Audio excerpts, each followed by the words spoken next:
Calling the order at 6:16. Hello, everyone. Welcome to the committee meeting on March 19th. I forgot my duties. This meeting is being conducted with a virtual component. Anyone wishing to address the committee virtually may join the meeting online at mountainview.zoom.us/j/85206706172 or by dialing 669-900-9128 and entering the webinar ID 852-0670-6172. When the chair announces when the item on which you wish to speak, click the raise hand feature on Zoom or dial 9 on your phone. When the chair calls your name to provide public comment, if you are participating via phone, please press *6 to unmute yourself. Roll call. All are present, right? That is all that's needed. Great. Moving on. Oh, also, is anyone on Zoom right now? I have one guest, Connor. Hi, Connor. Hi, Connor. She's here.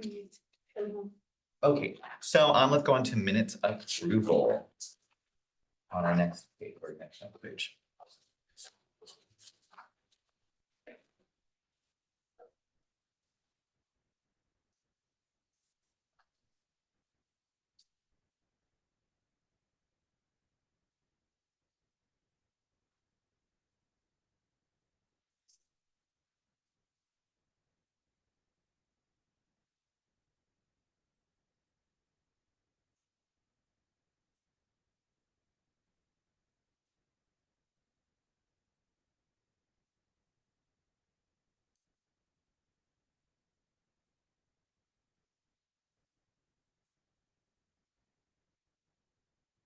What's the time?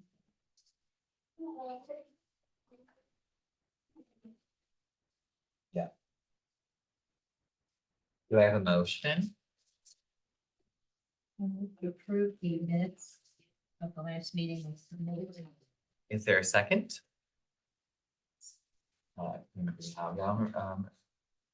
Great, and then all in favor? Say aye. Aye. Great. Okay. We also.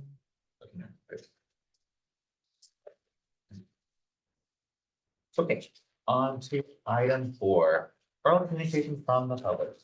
This portion of the meeting is reserved for persons wishing to address the committee on any matter not on the agenda. Speakers are limited to 3 minutes. State law prohibits the committee from acting on non-agenda items. Anyone from the public? No raised hands. Great. 5, unfinished business. None. Wow. None. That's first for a while. Let's love it. Efficiency. Okay, item 6 or 6.1, council strategic work plan.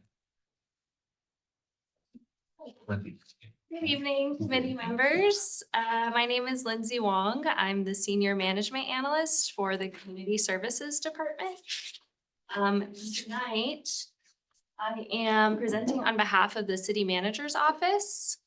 So I'm going to be presenting on the fiscal year 2025 through 2027 council work plan, strategic priorities, affirmation, and project identification.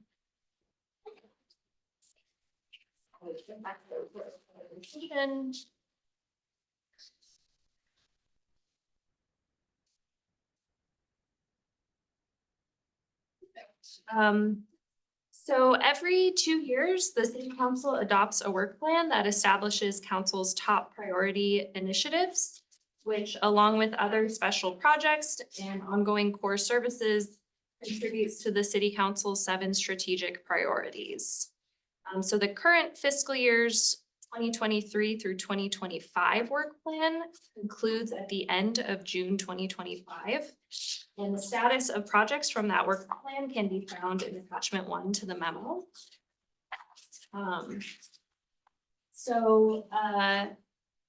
This is the council's 7 strategic priorities, which they affirmed at their February 25th meeting. The 7 strategic priorities are community for all, intentional development and housing options, mobility and connectivity, sustainability and climate resiliency, livability and quality of life, economic vitality, and organizational strength and good governance. Slide. So past council work plans have been pretty robust with a range of 40 to 70 projects. And it has been challenging to successfully initiate or complete every project within the 2-year work plan timeframe. The iceberg graphic here demonstrates how staff resources are allocated with council work plan projects and other important time-limited projects above the waterline, and then ongoing day-to-day operations below the waterline. It's estimated that 85% of staff capacity is directed towards the ongoing activities below the waterline. So given this limited capacity, council has taken on an approach to focus on quality over quantity for the 2025 through 2027 work plan. So the targeted number of projects for this final work plan is 10 to 14 projects with an emphasis on projects that contribute to those 7 strategic priorities. Quick question. Yeah. So the strategic priority, this is just for the economic vitality section, or is there a reason why this one is particularly highlighted? No, this is just an example of just using economic vitality as an example to show this iceberg illustration. And a real quick question, just while we're here on economic vitality though, is how come we have, as council work plan priorities, vibrant downtown storefront activation, economic vitality strategy under the priority work plan priority rather than a strategic initiative? Those are initiatives, right? Right. That's a good question. I am not sure if that's just how it's illustrated in this graphic, possibly. Okay. Because really the council work plan priorities are, actually the council work plan priorities are the projects that are on the actual council work plan. So this example is using, I think Vibrant Downtown is probably one of the existing projects on the council work plan. Okay. But I would just say that this is really just to kind of illustrate the concept of, yeah, so this is just an example. And again, you could kind of visualize that for any of the strategic priorities that, you know, there's top council work plan projects, and then there's just a lot of work that's ongoing that supports those strategic priorities that staff is already working on as well. Okay. Thank you. Yeah. So next slide, please. So this slide is to orient us as to where we are in the process.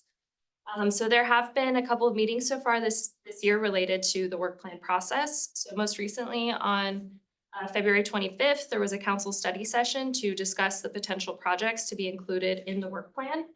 In advance of that meeting, council members submitted their projects for consideration, and at that meeting, they determined which projects should be analyzed and brought to the advisory bodies for input on prioritization. So every council advisory body is receiving the same presentation from staff. That's where we are right now.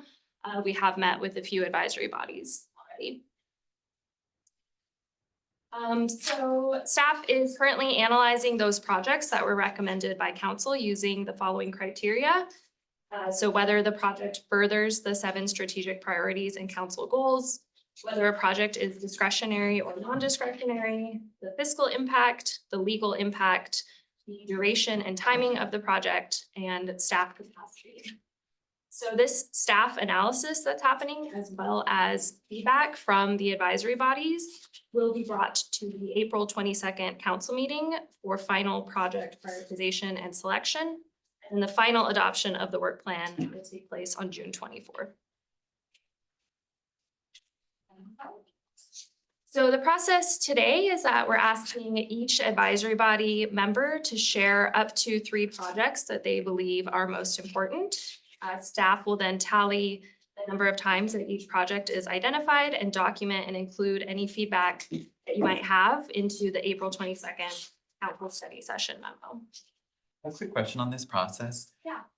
Is this a council process or is this recommended from staff? So the actual process itself was brought first to the council ad hoc work plan subcommittee, I think is what they're called. So one of the council subcommittees, and they kind of recommended the process and worked with staff to determine the process. And then the process itself was actually brought to council, I believe in January. It was on, I'm gonna go back like 2 slides to the timeline. So the subcommittee meeting happened, and then at the January 28th meeting, that's when council approved this process. So this process, it does happen every 2 years, but it has looked a little bit different in the past. But staff initially, recommended this and then it went through these different steps. I did want to raise one thing here on this. The staff will tally the number of times each project is identified as the advisory bodies, pertain to certain projects. That does make me bring in an equity lens, because the marginalized or issues that pertain to certain identities or certain demographics, whether that's socioeconomic, a tally system will not inherently raise that to the top. And so if we are a community for all, that's kind of a concern. And so that's something that the process is making me think about, is how we're imbuing a sense of equity for issues that may be more marginal, but structurally, very important to economic vitality. Keystone areas may not be seen easily. So that's just a thought. And so I'm kind of curious on that as well. Yeah, I appreciate that feedback. And I will say any feedback that you have on the projects themselves or on the process, I'm happy to kind of document that and take that to hopefully put it in that memo that goes to council, which will again include feedback from all the advisory bodies. So I think that feedback is welcome, that yes, this, there is maybe some equity conversations that could happen around the process itself.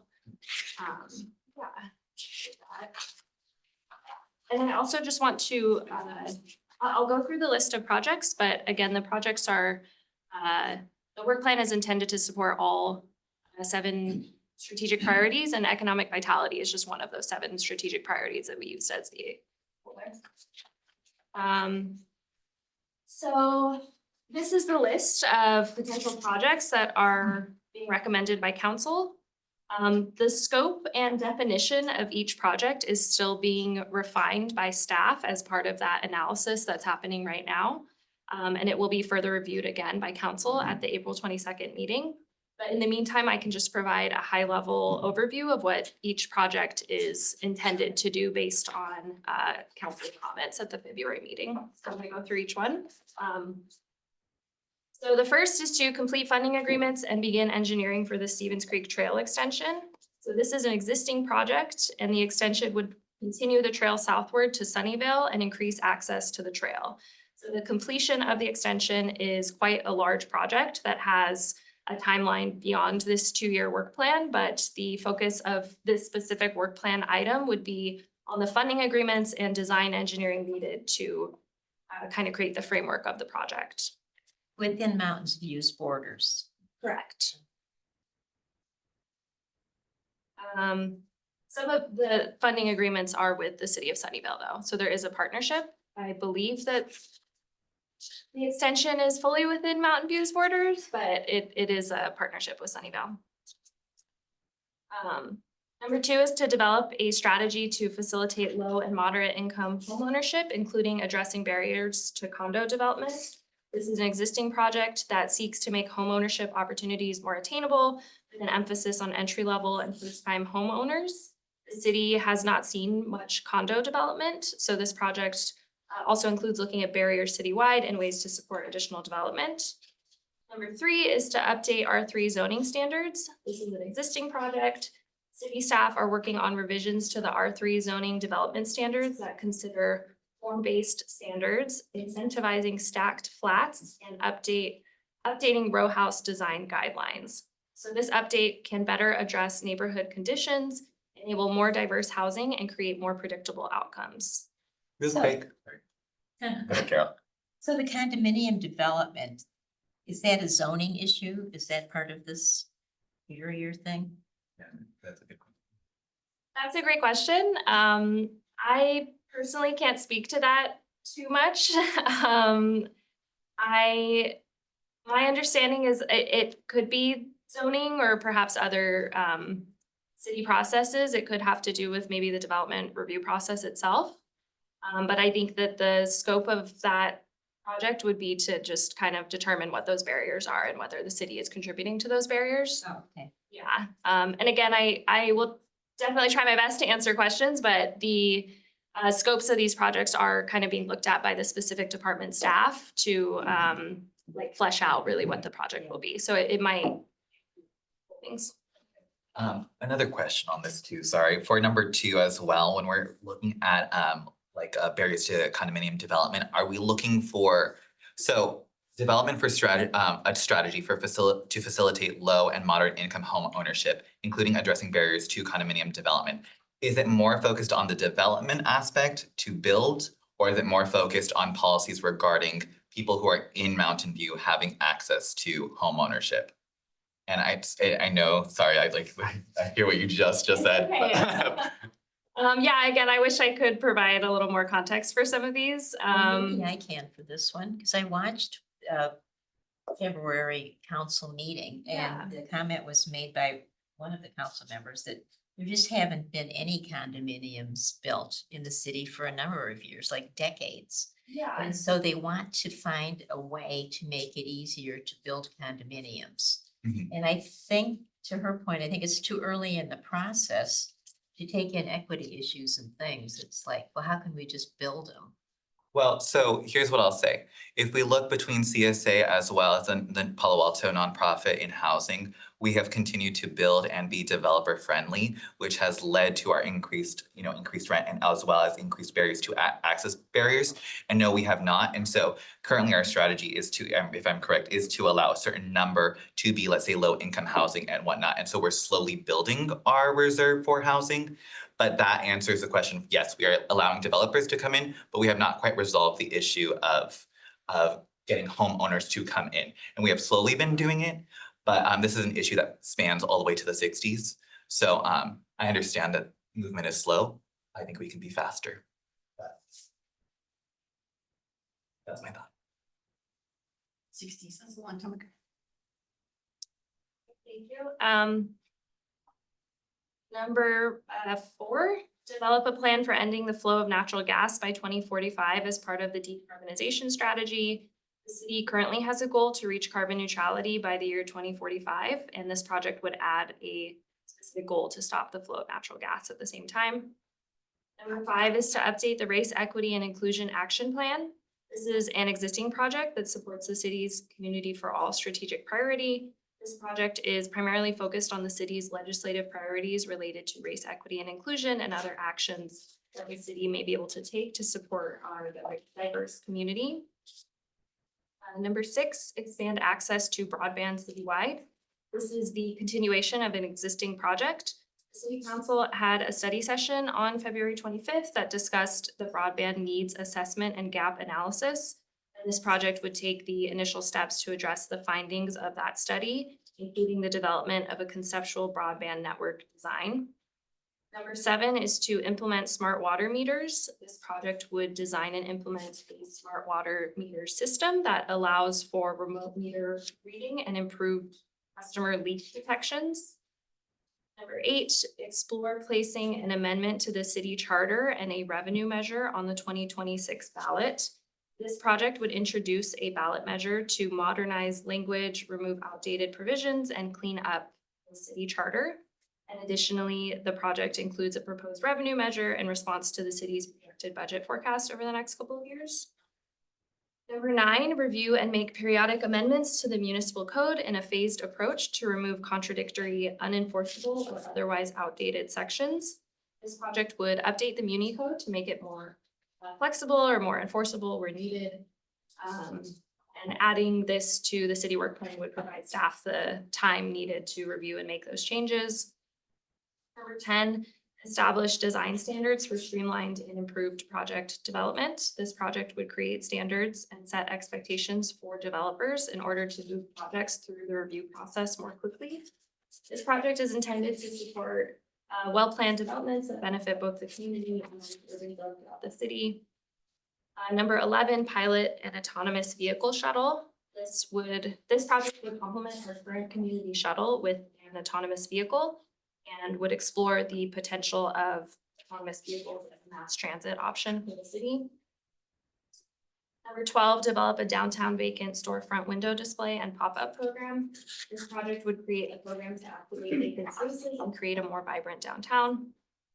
Number 13, increase the pavement condition index to 71.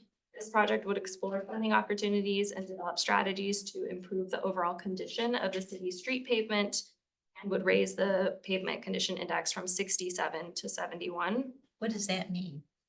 So the pavement condition index is just an assessment of the city's roads essentially and the quality of our roads.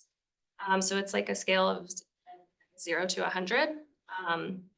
From what I heard at the council meeting, if one of the council members expressed that if the index is raised to 70 and above, it might open up different opportunities for like perhaps funding grant opportunities for different transportation projects. But the general intent of this project is to see how we can improve the road condition throughout the city. Okay. The El Camino was a 3 until recent. True. It was really not very good. It's not our road. Number 14 is to update council policies, legislative contract templates, and other documents. This project would review and update outdated standards in order to help the organization be more efficient. Number 15, create a framework to support volunteer organizations that work with the city. This project would provide clear guidelines and a framework for volunteer organizations that would like to partner with us. This would specifically include groups that interact and collaborate with staff regularly and potentially streamline processes for staff to more effectively partner with those groups. And number 16, implement an interim pickleball plan. So this project would initiate a short-term solution to increase access to pickleball while the city continues to work on a feasibility study to determine permanent pickleball court opportunities. This may include looking at extended hours of use at existing shared courts or other solutions. What was the nature of 16? How did 16 get on? How did pickleball make it onto the plan? So these were again all recommended by council members. So at the February meeting, the council members brought their recommended projects. I think the intent of this is that, again, the city is working on a feasibility study to determine where we could put permanent courts, but it may take some time to install those permanent courts and determine where those should go. So this would be a more short-term solution to pickleball access. Well, among the pickleball community, it's a very hot topic. I I've do. had one workshop in pickleball, but I know many people I hear play it pickleball. regularly. Yes. And, There's quite the demand for it. Well. well, those are- but, yeah. you know, I tried to take lessons. Lessons are not available really here through the city. I contacted Palo Alto, only residents. Same thing with Sunnyvale. Cupertino, if I want to pay $50 a session, I can take lessons there. So I would like to do it, but there's no place to play. Item 16 is for you.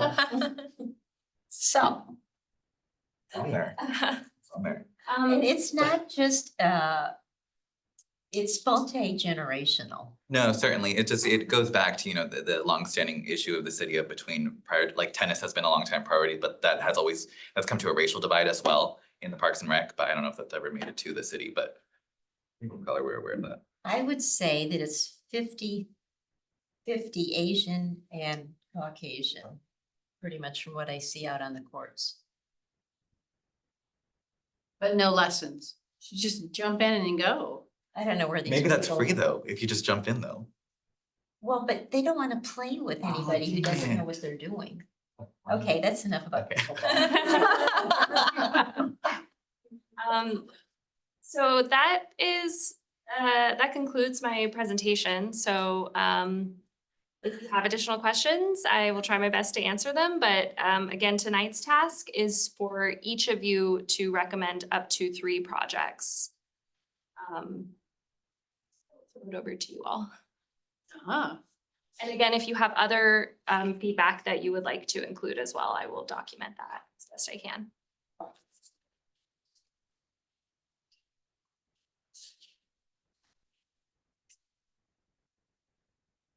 This as a committee?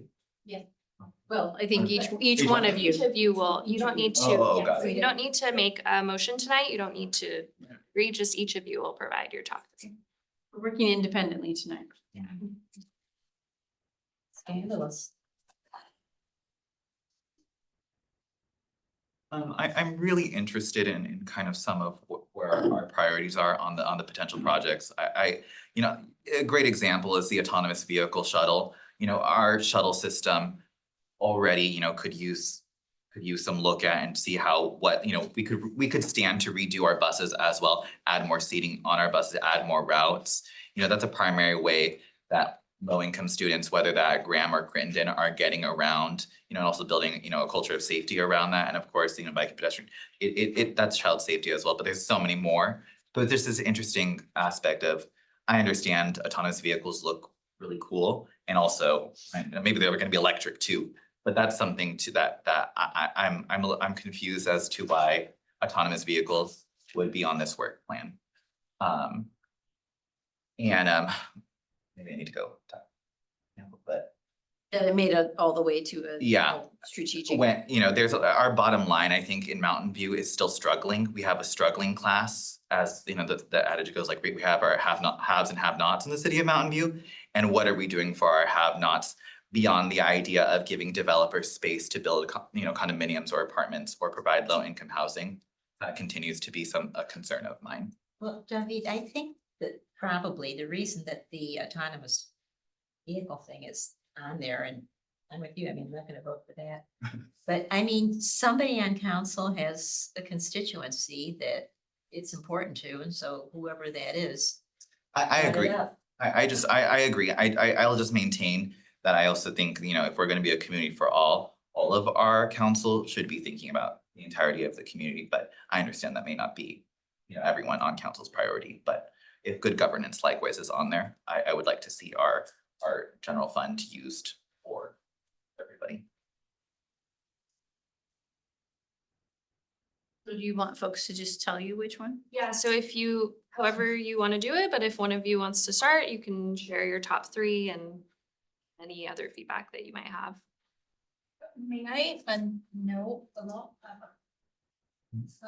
little more information about number 3 and number 13? Sorry. No, I didn't know this R3. I just Google it.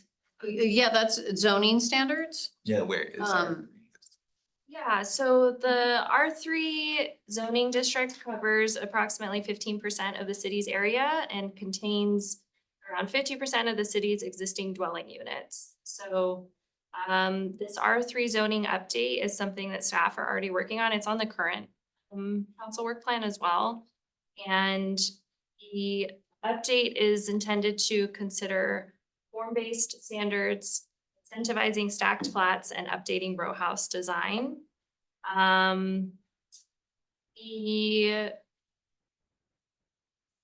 The goal of this project is to create more walkable neighborhoods that cultivate a high-quality public realm and a sense of community.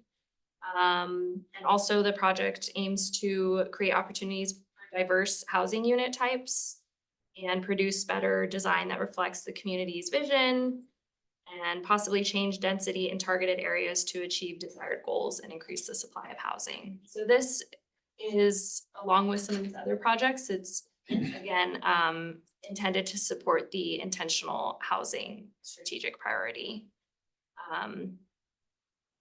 So it sounds to me, sorry, it sounds to me like instead of just tearing down an old complex or a bunch of houses and throwing up row houses, they want it to have more of a community feel.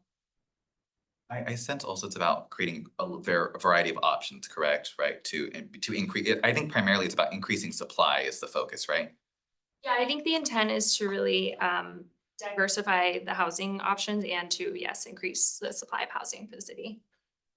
I do, but that's a crux for it as well. That is one of my major concerns, is how do we continue to keep Mountain View a sense of place and belonging and like creating community while we increase the housing supply. That's, I think, the underlying, you know, component of 2 and 3, right? Is if we increase all of this development and housing, how do we maintain a sense of place and then belonging for the people in those places? Sounds like a case study. So in the- planners. I pulled up R3 for Mountain View. And basically, an increase in the quantity and diversity of housing such as stacked flats. Opportunities for affordable housing as well as home ownership and neighborhoods with nearby transit, jobs, and amenities that balance density with livable green mixed-use development. So stores on the first floor, living on the second floor. Potentially, yeah. And then I think you asked about another project as well. Which one was that? 13. So this one again is related to the pavement condition index. So the pavement condition index is basically an assessment of the city's overall road conditions. So the intent of the project is just to improve the quality of the city's roads. And the current index is at 67, which is in terms of the pavement condition categories, 60 to 69 is considered fair. Okay. So 70 to 79 is considered good. 80 to 100 would be excellent. Okay. So like a brand new road would be good. Okay, good. Thank you.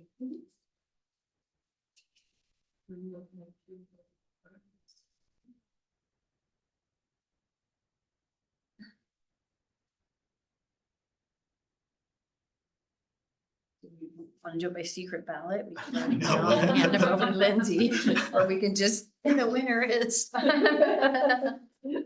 just call out your numbers. Okay. Are you ready? Sure. Okay. Okay, I vote for number 2. Because I do think it's time to put in some condominiums, and usually with any large like development, there are some units set aside for low to moderate income levels.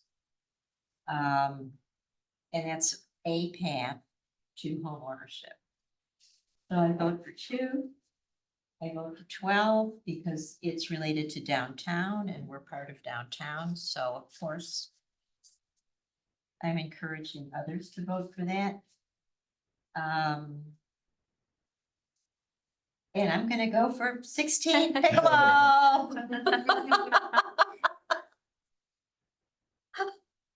So just to confirm, I have projects 2, the low income homeownership, 12 downtown vacant storefront displays, and number 16 pickleball. Thank you. I have 2, 12, and 8. 2, 8, and 12.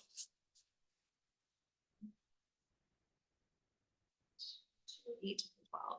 I have a question. How come 2 and 3 aren't combined though? Or just because 3 is one 2 and ongoing? 3. The zoning is about, isn't the zoning is about I think 3 is very specific. 3's, okay. Yeah, it's a little. They're it's just highlighting, slightly- okay. Yeah, it's very I would vote for specific, it. I feel where the like- other one's condominium development. Well, addressing And more barriers to, specific of the, low and moderate income, where the R3 doesn't specifically address that. Okay, I am. Someday you'll be on council. No, and no, maybe no. you can, like- no. So I'm gonna vote for number 1, number 11, and number 12. 1.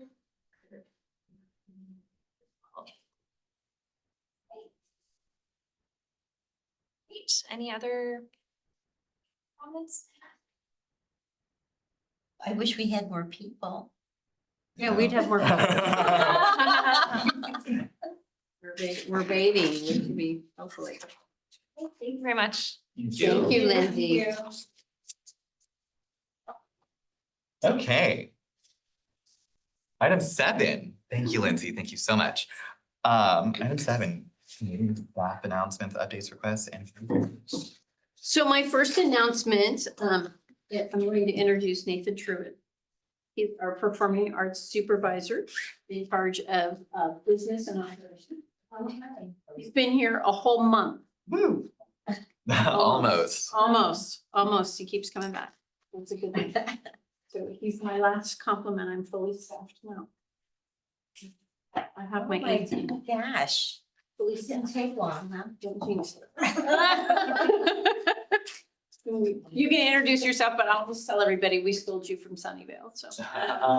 You can go ahead and let us know what you did there and Sure. how I managed to steal you. Okay. Like Teresa said, I came all the way from Sunnyvale. It was a long journey down El Camino Real. I'm in my 19th year of public service, so I had quite a stint over there in Sunnyvale, working in city manager's office, and then also working in recreation, both senior programs and performing arts programs. So I've done quite a bit over there in Sunnyvale and hoping to bring my experience and my knowledge of municipal government to Mountain View and do what I can to help the Performing Arts Center. And so far, I'm having a great time and I'm learning a lot from Teresa and Alondra and the rest of the staff. Everybody's been great. So I'm happy to be here and I just want to also thank you for your service to Mountain View. Working, or I should say volunteering, is something that is so key to everything that we do. So appreciate you, even though I don't know you. So thank you for being here. That's it. Ah. You guys will have an Anyone- ad hoc meeting tomorrow. We have an ad hoc meeting tomorrow. Minus, You wanna be there? minus Sam's knee. Okay. That's all right.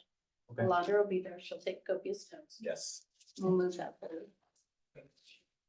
Move it along, making things happen. And then I do want to update you guys. I know we've had, I want to say 3 applicants. Oh, good. To sit on the committee. So I don't know the timeline right now. I know that they do a bunch of interviews all at the same time with the other committees. So I will let you guys know.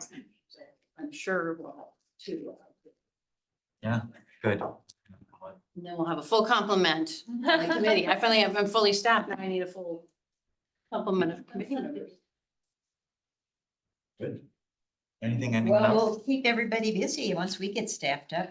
Oh, yeah. So but I have a question. So there was another ad hoc committee developed last week about collaboration between advisory bodies. Yes, So where's that going? so they're, they didn't choose anybody at the meeting, did they? I was at the Visual Arts Committee meeting. They didn't choose anybody. So they're, well, how do I say? Let's just say that.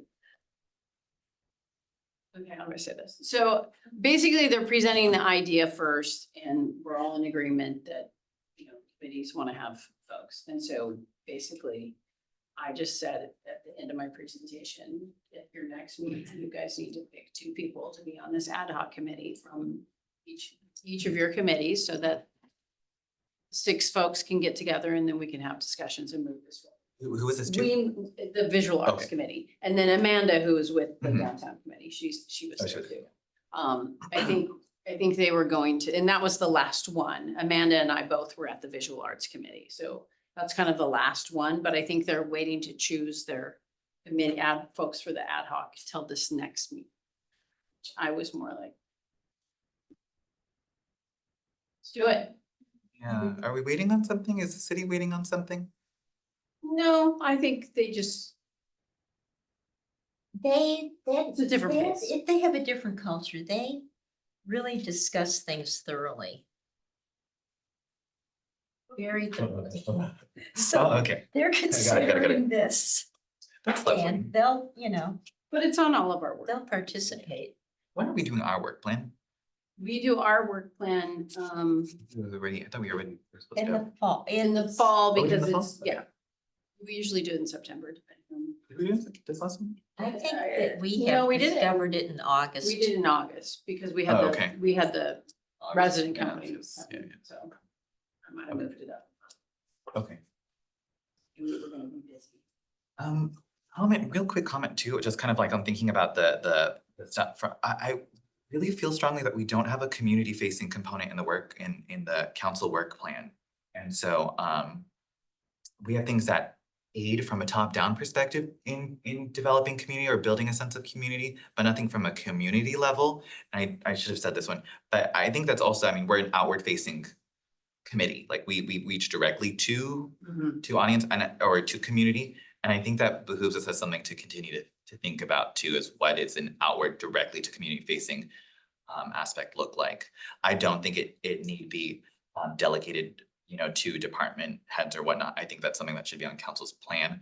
But in lieu of that, I think we as a committee can also continue to keep our eye on building community for the center, and for downtown. But that's just a continuing thought that I keep on Well, I having. know one of the things that went through my, I circled number 12 and you guys all voted for it, but then my immediate thought was like, if we're gonna do some kind of downtown, empty storefront dressing, it's like, that should be on the arts committee and the visual arts committee, because we could, between the two, Right. we have all these costumes coming in and out of the building all the time. All we Right. have to do is just approach somebody and Right, so we can do mannequins and costumes and then something else with the visual arts.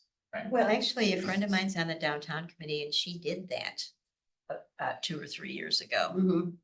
Put up a display and it was a lot of work to find a business or a building owner That was willing to do that was it. willing to do it.